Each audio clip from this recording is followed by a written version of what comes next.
Okay, Assalamualaikum. Selamat pagi semua pada kelas 4 Bestari, pelajar-pelajar yang cikgu kasih sekalian. Okay, so hari ini, today, we will discuss about the new subtopic 6.2, which is pH value. pH value. Okay, so for pH value, class, this is a new, cikgu boleh kata new lah, new subtopic in your chemistry KSSM untuk tahun ni. Memang ni yang baru lah, sebelum ni kita tak ada pun nilai pH ni. Okay, kita hanya tahu nilai pH sekadar itu, kita tak mengira. Mengira ni hanya masuk dalam you form 6 or you pergi ke A level or you go to matriculation kan, you buat foundation kan. So dia punya pengiraan dia simple saja, tak susah You hanya perlu tahu bagaimana nak mengira nilai pH so bagaimana nak mengira nilai pH sahaja, bagaimana nak mengira nilai pH. Okay, first of all you need to know the pH value. What is the pH value of acid and alkali? Okay, the pH value of acid and alkali we put in the range. We put in the range between pH value. Okay, pH. Oh lama, merah pula. Tak apalah. pH value. Okay. pH value kita ada range Range for pH value is 0 to 14. Okay, 0 to 14. For what ni? Okay, this range is used to indicate ataupun kita kata untuk menentukan untuk kita menentukan, menunjukkan indicate the acidity and alkalinity of aqueous solution. Okay, mesti aqueous aqueous means water. Aqueous means our acid and our alkali has already dissolved in water. Okay, so if acid and alkali we dissolve in water, so it can shows it acidic or alkaline properties. Okay, so dia boleh menunjukkan sifat asid dan alkali dia apabila ada kehadiran air. Aqueous itu adalah larutan lah, kita panggil sebagai larutan. Larutan bermaksud dia telah pun larut di dalam air. Okay, so the pH value, the range is between 0 until 14 lah, 0 to 14. Okay, so we have 7 here. 7 is neutral. Okay, neutral. 7 until 0 more acidic. More acidic means semakin berasid lah. Bermaksud 6 dia less acidic, but 1 is more acidic. Dia semakin berasid lah. And then 7 to 14 more alkaline. Okay, semakin beralkali lah. 8 less alkaline. 14 is the apa kita kata, more alkaline lah, maksudnya dia lebih beralkali Okay, pH ni pula pH ni dia adalah suatu pengukuran kita panggil sebagai logarithm measurements.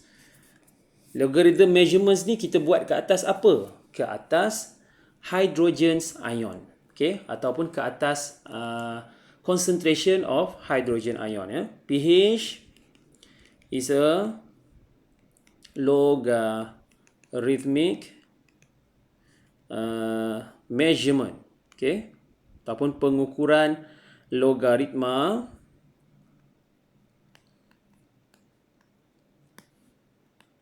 ke atas towards concentration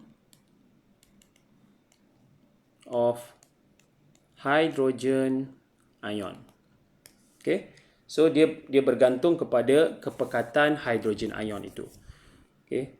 So macam mana you nak kira? Simple saja, sangat senang. You hanya guna saja formula kita, ya, formula which is pH equals to negative log, and then you bracket dengan the concentration of hydrogen ion. Okay. So log di sini you guna you punya calculator lah. You tak boleh lah kira macam tu je kan. Tak boleh. You akan guna negative log. Negative log bermaksud negatif. Lepas tu tekan log. And then you akan masukkan nilai H ni adalah concentration of hydrogen ion. Okay. So itu adalah cara kita nak mengira. Sangat-sangat simple saja. Sangat-sangat simple. Nilai pH, ya, nilai pH kita boleh guna, nak tentukan nilai pH kita boleh menggunakan beberapa indikator lah. Okay, the first one to indicate lah, kita kata to indicate the pH value, we can use yang pertama, the first one, we can use pH meter. You tahu tak pH meter? pH meter. Kat Makmal pun ada. Nanti cikgu tunjuk kat you. Okay, pH meter. And then the second one, you can use, biasalah, you dah tahu dah, pH paper. pH paper. pH paper ni berbeza dengan litmus paper. Litmus paper hanya nak menentukan alkaline or acidic. Dia tak boleh tengok berapa nilai dia, 7, 5, 6, tak boleh. pH paper ni dia berlainan sikit. Daripada pH paper tu you boleh indicate, you boleh measure the exact value of the pH. Okay. And then the last one is universal indicator. Okay. Universal indicator. All these are device or we use to measure the pH value. Semua ni adalah sejenis device lah yang kita gunakan. Device ni macam alat lah, suatu alat yang kita guna untuk mengukur nilai pH. Okay, so we take one example, how to calculate the pH value. Simple example, ya. Example 1.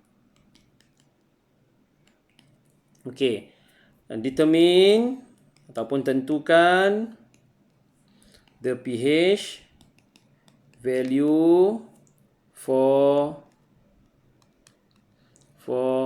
acid sulfuric solution with concentration of 0.5 mol dm negative cube hydrogen ion. Okay. So how you want to calculate? It's very simple. What the question want is pH value. Okay, so dia dah bagi dah pH di situ kan. So kita guna sajalah rumus yang kita dah buat tadi, iaitu pH equals to negative log H plus.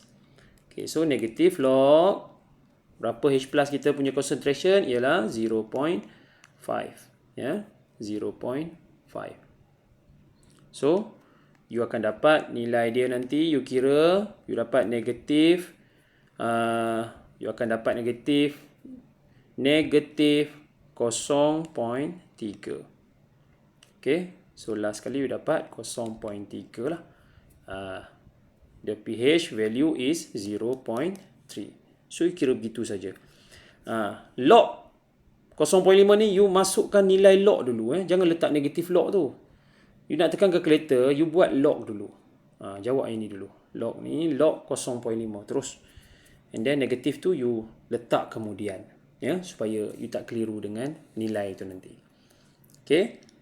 And then kalau dia minta apa? pH. If the question give the pH and question wants you to find the concentration, so you just improvise the formula sajalah, ya. Example. Okay, example. Okay, calculate the molarity of acid X with pH value is 2.5. So the pH value has been given, ya. pH value kita 2.5. So the question wants the molarity. Molarity also means the concentration. Okay. So you buat apa? Kira lah. You kira sajalah. You masukkan nilai, pH equals to negative log H plus. Okay, macam ni lah. Then pH dah bagi 2.5 equals to negative log H. Di sini mungkin you akan keliru sikit. Bukanlah kalau matematik you lemah, susah sikit nak buat ni. Okay. So you terbalikkan. Ya. Log you bawa pergi sana. Negatif tu you tinggalkan dengan 2.5 tadi tu. Okay. Contoh. Log you pindahkan sebelah sini. Log H plus. Okay. Equals to negatif kekalkan 2.5. Just you pindahkan dia punya nombor tu saja. Okay. Kemudian you pindahkan log pergi sebelah sana, dia jadi anti-log lah. Ya, dia jadi anti-log. Ya, H plus. So you akan dapat H plus. So dia pergi sebelah sana, log dia akan jadi 10 kuasa negatif 2.5. Ya. Kuasa negatif 2.5. So yang ini you pandai lah, kena guna calculator pandai-pandai. And then you akan dapat nilai dia 0.0316 dengan formula mol, unit dia mol dm negatif cube. Okay. So itu yang you perlu buat sekiranya you kena kira dia punya molarity. The first thing you have to remember ialah how you want to use the calculator properly. Okay, how you want to use the calculator properly. You dah tahu bagaimana guna log, dalam AdMath ada kan. So ni log yang simple saja, you dah buat log yang lagi sukar daripada ini. Sepatutnya menggunakan log dalam mengira pH value. Bagi soalan ini bukanlah satu benda yang susah bagi you lah. Okay. Alright, so we go to how to calculate the pH value for tadi kita buat untuk acid, but this time we buat untuk alkali pula.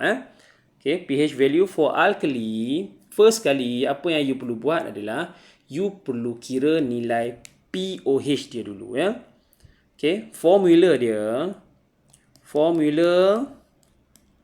for pH value of alkaline is pOH, ya. Kita guna pOH. pOH maksudnya sini pOH. Kita kira pOH dulu. pOH equals to sama juga nilai dia punya rumus dia negative log OH minus. Okay. So bila you nampak you punya aqueous solution itu ialah alkaline, so you have to use pOH, bukan pH. pH tadi untuk hydrogen ion, pOH untuk hydroxide ion. But the formula is same, tak ada yang berubah langsung. OH minus di sini menunjukkan kepada concentration. Okay, pOH di sini kita kira pOH dulu. Macam mana kita nak dapatkan nilai pH? Simple saja, pH plus pOH equals to 14. Okay, so macam mana nak dapat pH? pH equals to 14 tolak pOH. So itu saja. Ya. Formula 2 ni berkait. First you kira pOH. Daripada pOH you boleh dapat pH dengan menolak nilai pOH tadi dengan 14, iaitu nilai maksimum di dalam pH scale lah, dalam skala pH kita. Right? Okay. So example. Contoh yang pertama. Right. Contoh dia, example. Okay, example 1. Calculate the P, dia bagi dalam soalan POH value of, apa dia, of NaOH. NaOH ialah sodium hydroxide. NaOH solution with concentration of 0.1 mole dm negative cube hydroxide ion. Okay, dia dah bagi dah the concentration of hydroxide ion is 0.1. Okay, so you just kira masukkan nilai POH equals to negative log 0.1. Okay, then you kira, you dapat negatif, tinggalkan negatif 1. So you dapat nilai dia 1. POH equals to 1. So you perlu cari pH tak? Tak perlu, because calculate the POH value. If the question asks you calculate the pH value, dia nak you cari pH value, so you kena tambah lagi satu pengiraan, iaitu pH equals to 14 tolak 1, means you dapat 13 dia punya nilai pH dia. Okay, so simple saja, sangat senang. Alright. Okay, sama juga kalau dia bagi you concentration. So kalau dia bagi you nilai pH, contoh kita ambil, susah sikit kita ambil. Okay, example 2 pula. Example 2. Okay, determine the molarity of potassium hydroxide solution with pH value of 13. Okay, pH value 13. Dia bagi pH value. Okay, kita tahu kita ada KOH. KOH ialah alkaline, dia adalah alkaline. So we need to check.